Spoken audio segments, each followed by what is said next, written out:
Salut à tous et bienvenue à cette autre édition de la revue de presse Journal du Cameroun Télévision, édition du mercredi 25 septembre 2019. Nous commençons avec le quotidien national bilingue Cameroun Tribune qui indique qu'hier, mardi 24 septembre 2019, le Palais de l'Unité a déballé le tapis rouge à 3 diplomates. Il s'agit bien de leur Excellence Christophe Guilou, Abdallah Mohamed Al-Shaibi et Sri Rakesh Malhotra, respectivement ambassadeurs de France, d'Arabie Saoudite et haut-commissaire de l'Inde. Ils ont tous présenté leur lettre de créance au président de la République, Paul Biya. Retrouvez les détails en pages 2 à 4 du quotidien national bilingue Cameroun Tribune dans son édition de ce mercredi 25 septembre 2019. Et dans cette même veine, l'hebdomadaire Diapason pense que c'est dans une perspective diplomatique internationale de consultation et de concertation permanente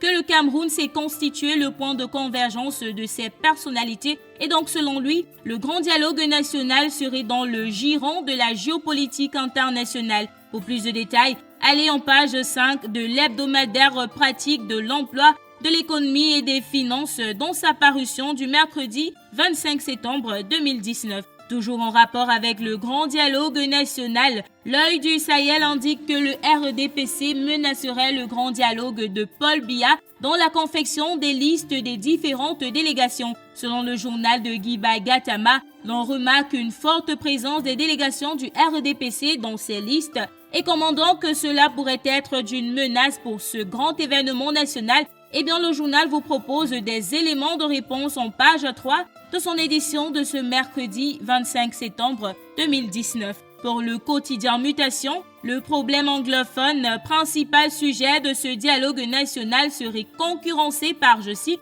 le tout venant des revendications et donc l'urgence d'un recadrage selon le journal s'impose. C'est ainsi qu'il titre « Problème anglophone au dialogue national, seul contre tous ». Toujours parlant de dialogue national, mais cette fois-ci dans le cadre de la médiation suisse, le tri-hebdomadaire Le Soir enseigne qu'elle est hors-jeu. Vu que les assises se tiennent à Yaoundé, il n'y aura pas de prolongation à Genève. Les Camerounais, selon Le Soir, entendent demeurer maîtres de leur propre destin. Et cette information qui est relayée par Réalité Plus qui déclare « Les manœuvres nocives de la Suisse ne passeront pas ». Le journal poursuit en indiquant que la Suisse héberge les terroristes qui soutiennent les bandits armés qui ont détruit le nord-ouest et le sud-ouest. Elle conditionne la participation de ce gang diabolique au déboursement de 10 milliards de francs CFA.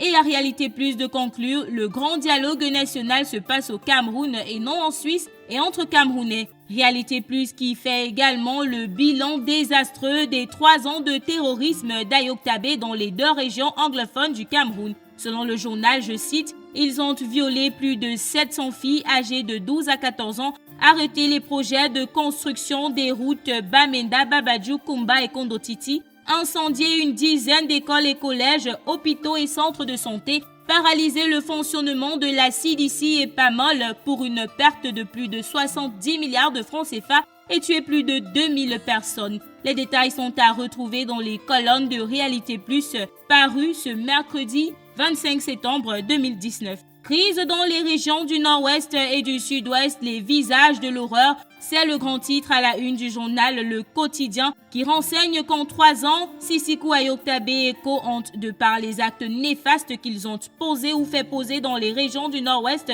et du sud-ouest, fait perdre de milliers de vies humaines, pour ne citer que cela. Pour plus de détails, allez dans les pages 4 et 5 du journal Le Quotidien paru ce mercredi 25 septembre 2019. Terminons avec le quotidien Le Messager pour parler de toute autre chose. Le journal s'intéresse à l'absence du président Paul Biya à l'Assemblée générale des Nations unies qui se tient depuis hier mardi 24 septembre 2019 à New York aux États-Unis. Le journal se pose la question de savoir si Paul Biya aurait cédé à la menace de la brigade anti-Sardina et donc il est plutôt représenté par le ministre des Relations extérieures, le jeune Belambela. Les détails, c'est à retrouver en page 3 du Messager paru ce mercredi 25 septembre 2019. Et voilà qui met en terme à cette édition de la revue de presse Journal du Cameroun Télévision. Merci de nous avoir suivis. On se dit à demain pour une nouvelle édition.